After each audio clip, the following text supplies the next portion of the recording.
Radio Algeria International, our voice in the world.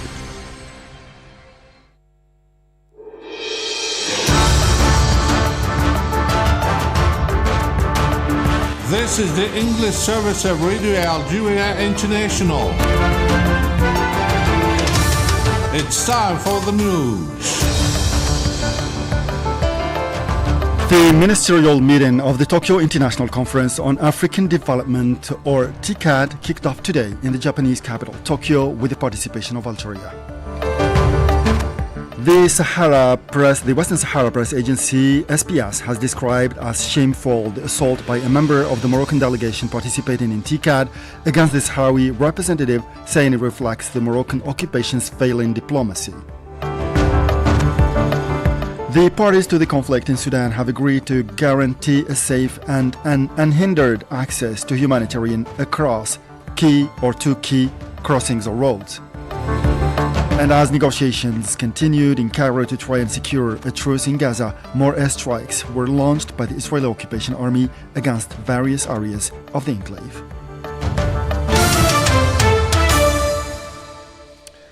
Those were the headlines, and now the news in detail from Radio Algeria International. Joining me today in the reading of this news bulletin, my colleague Majid Mila. Hello, Majid. Hello, Mohammed.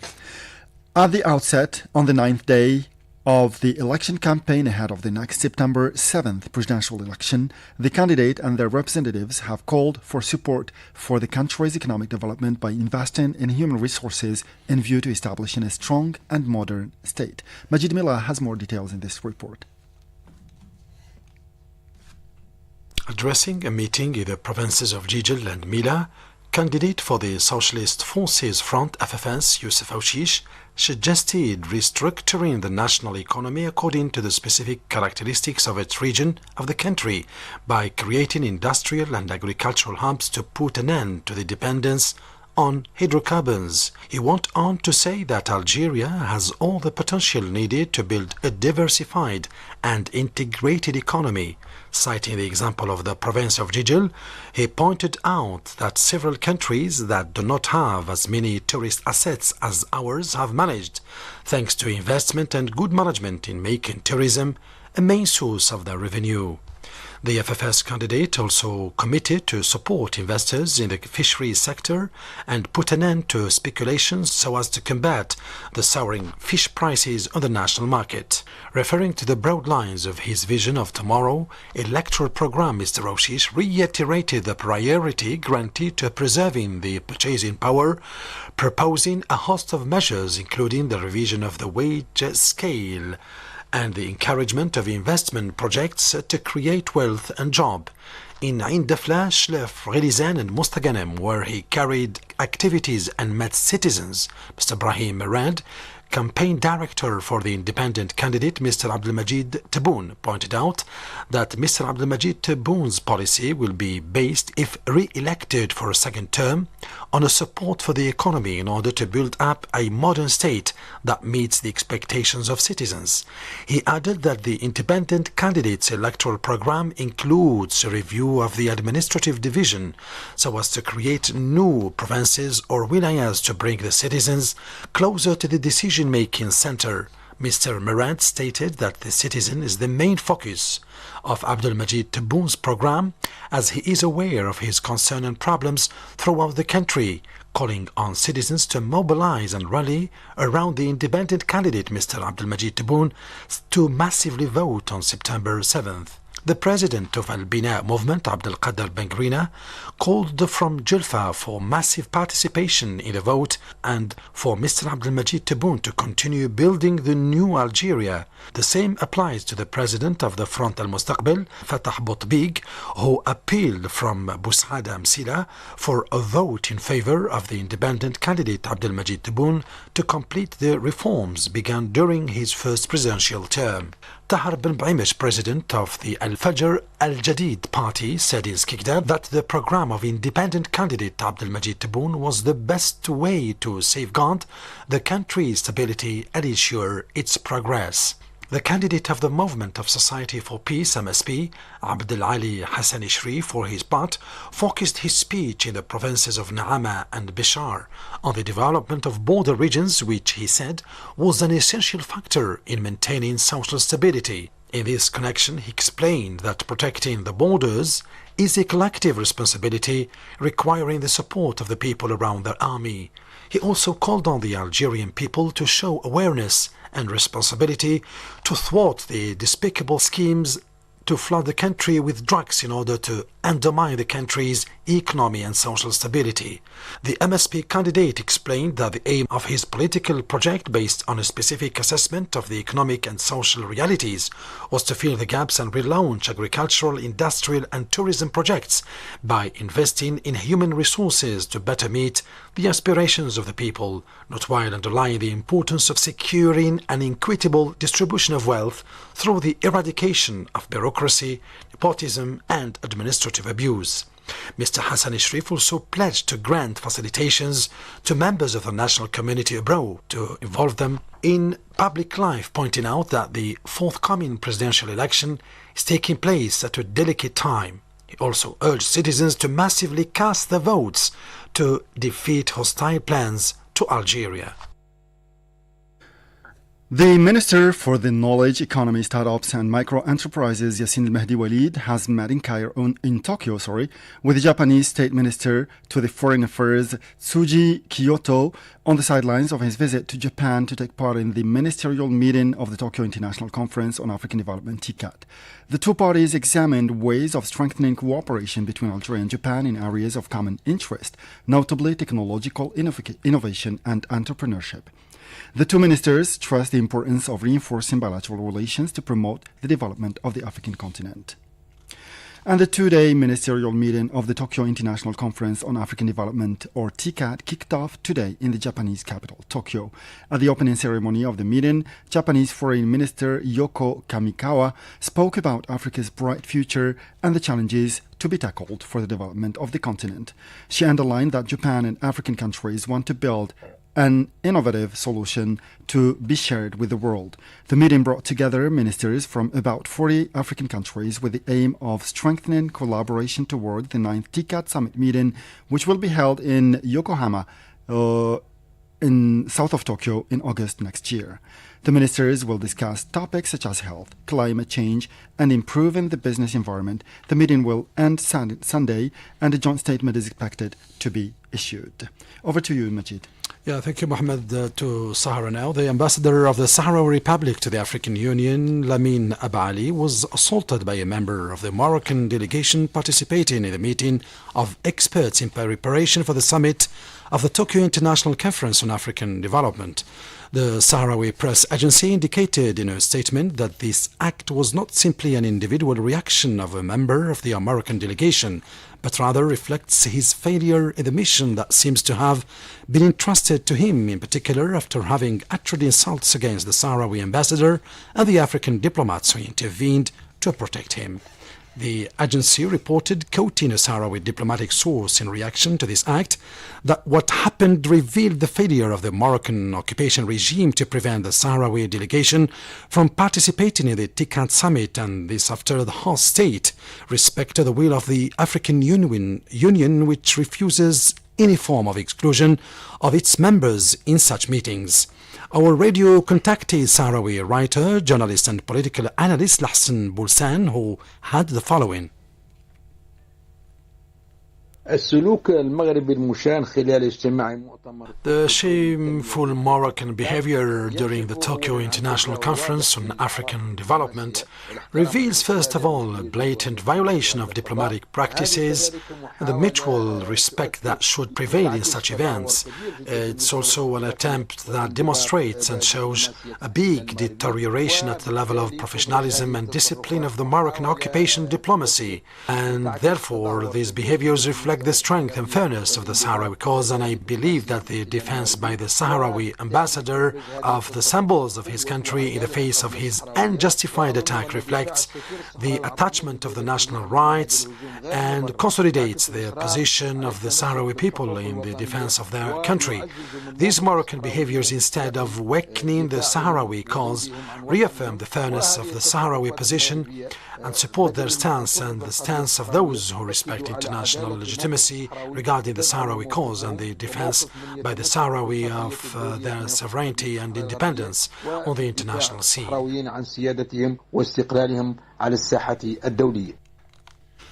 The SPS agency recalls in this regard that this is not the first time that Moroccan diplomats have violated diplomatic customs and protocols.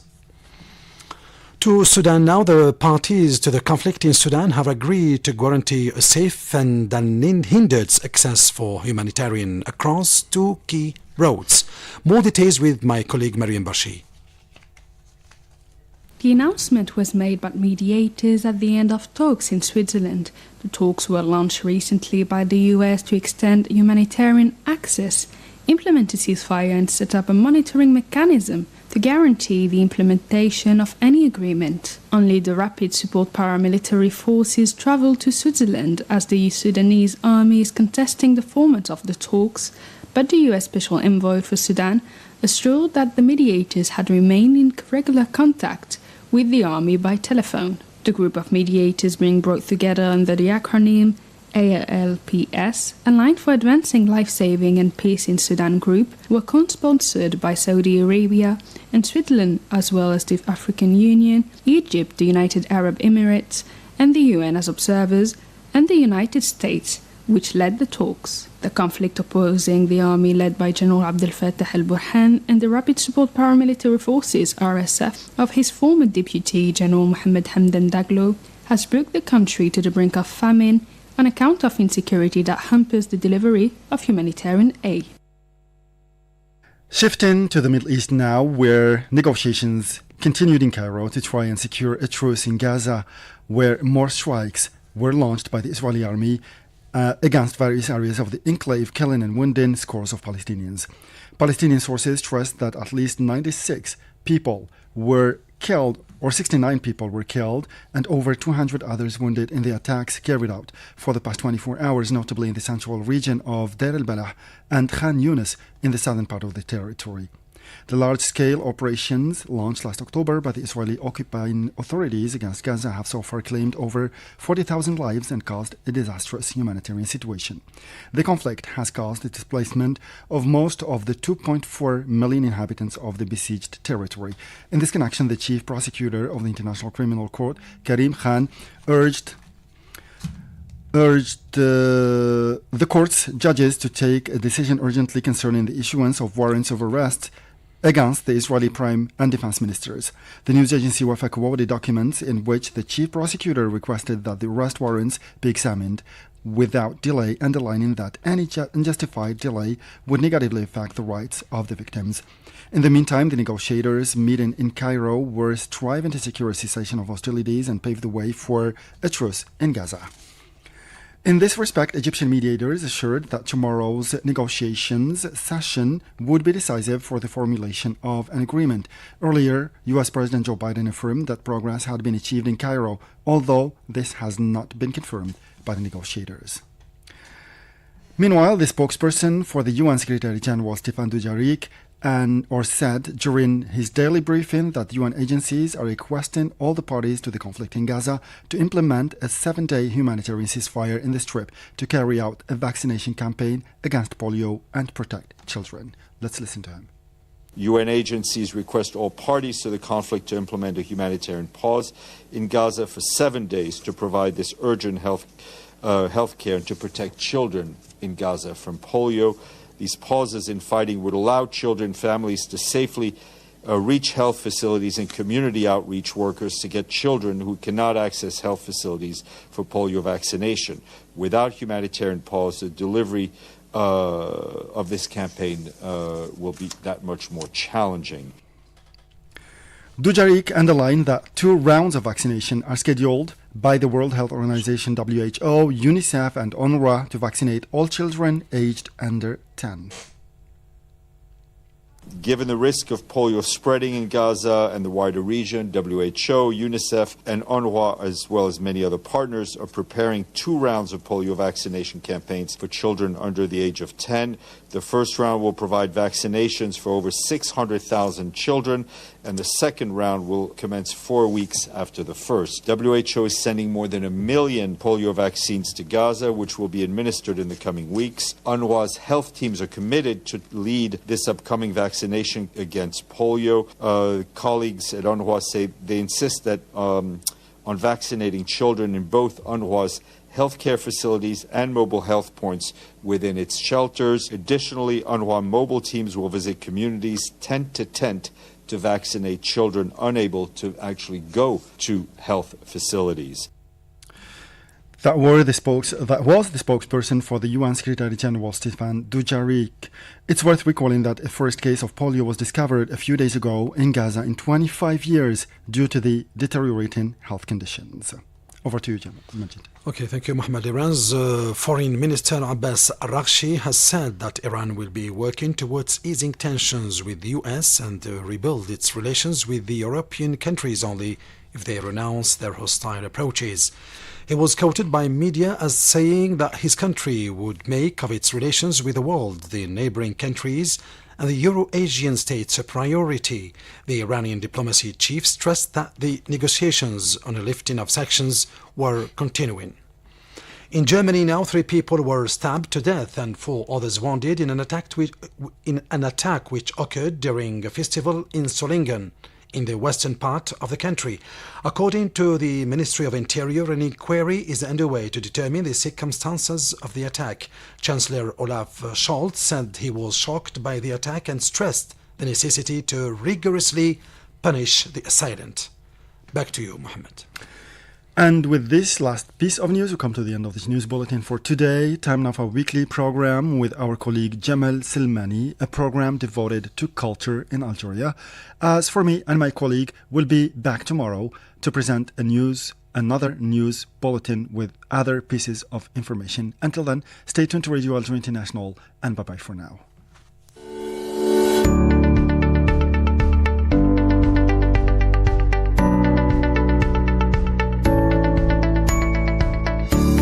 Welcome to your weekly program, Destination Algeria. I'm Jamal Silmani.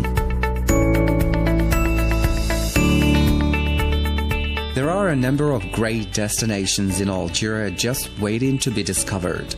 A curious mixture of cultures and influences, Algeria has something interesting to see in just about every city.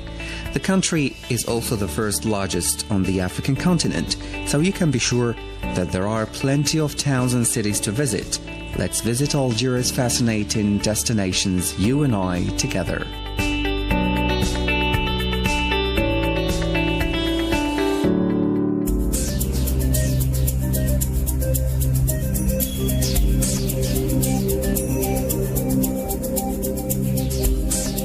Considered as a branch of anthropology, archaeology is broadly defined as a study of humanity and human societies. Archaeologists put in a lot of time and effort uncovering relics of the past that either prove and extend what is already known about the development of societies in various countries, or in revealing aspects of human history that have previously not been known. Algeria is a treasure trove of evidence indicating human occupation of this North African region, going back to the Paleolithic and Neolithic eras.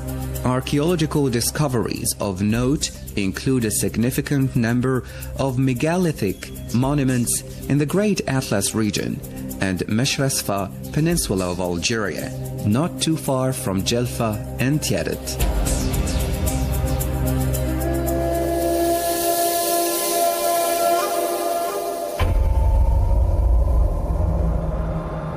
Megaliths are large stone structures believed to have been built in the Neolithic era.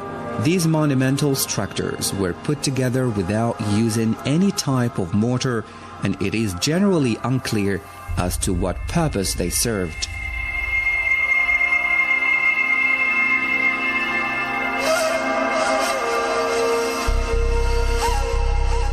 Stonehenge in the United Kingdom is readily recognized as being the most famous example of megaliths. The shoal mounds of the Capsian culture discovered in the Maghreb region, which includes Algeria, date back to the Mesolithic era. The manner in which the Capsians buried their dead suggests that they had a belief in the afterlife. Decorative items, ostrich eggshell beads and seashell beads were used to make necklaces and other decorative items. Although no consensus has been reached as to their origins, linguistic historians believe that Capsians feature in the ancestry of Berber-speaking North Africans. At the time, the Capsian people roamed the area, likely between 8000 BC and 4000 BC. It was believed to have been a savanna region rich in wildlife.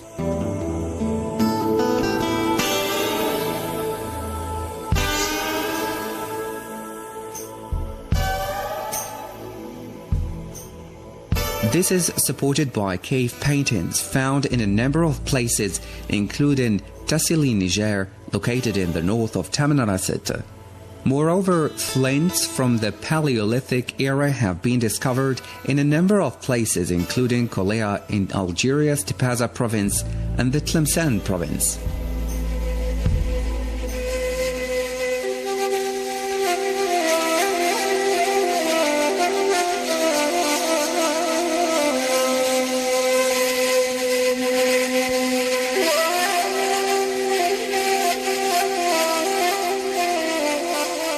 Of special note to those interested in archaeology and history are the mausoleums of Medrassen near Betna and Jidars south of Tieret.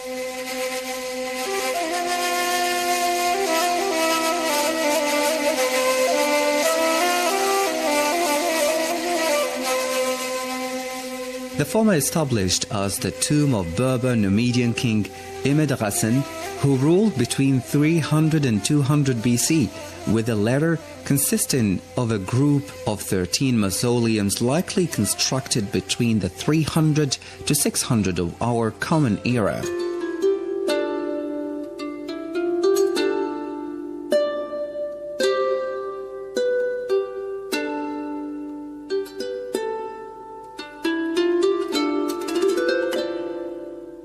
There are also numerous reminders of Roman rule to be found in Algeria, with fascinating ruins, monuments, and archaeological sites to explore.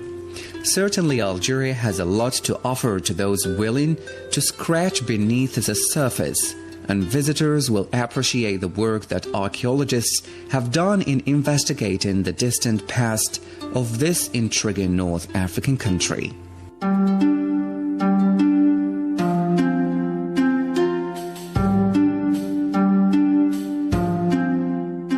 In the second part of our weekly broadcast Destination Algeria, we invite you to discover the ancient Berber kingdom of Numidia, existed between 202 BC and 46 BC in what is now Algeria and part of modern-day Tunisia, North Africa. Mohammed Barazwan will tell you more in this report.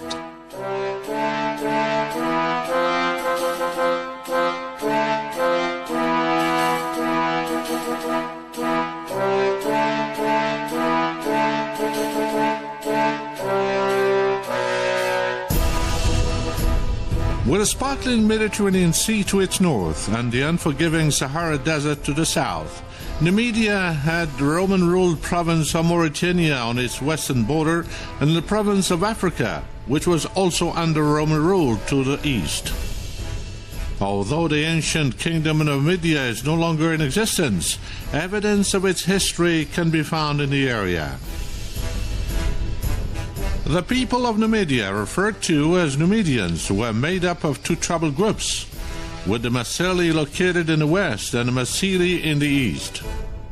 During the Second Punic War, also known as the War against Hannibal, 2018 BC, 201 BC, the Numidians were split by tribe in their allegiance with the opposing groups. Under the King Gala, the Masili formed an alliance with Carthage, with Massili supporting their king Sifax in an alliance with Rome.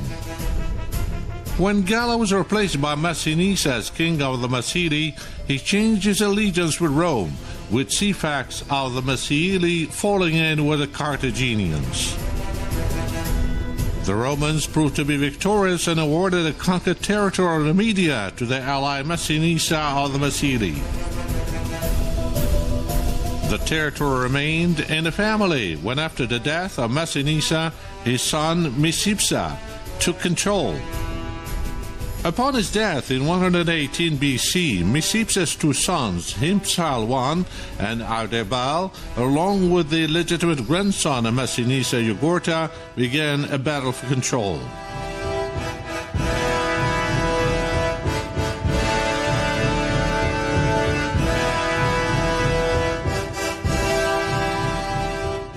Jugurtha had Himpsal assassinated, leading to open war between Jugurtha and Ardebal, with the latter looking to Rome for assistance when beaten in battle.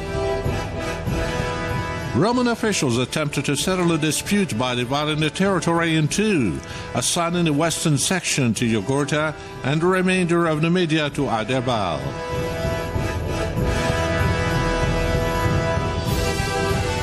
Peace was temporary, however, and the conflict between the two adversaries soon resumed, this time with the Romans being dragged into it.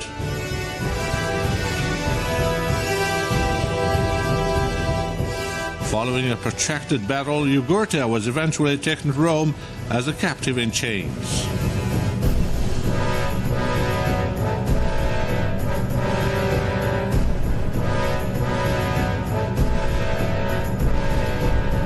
Following his death, the region changed hands numerous times until eventually being incorporated into Roman territory during the rule of the legendary Julius Caesar.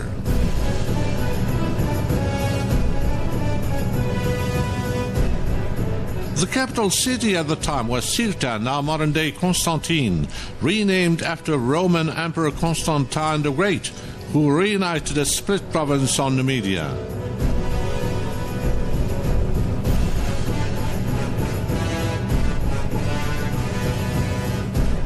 In addition to Constantine, formerly Cirta, cities in modern Algeria that date back to the time of Numidia include the port of Skikda, formerly Rusika,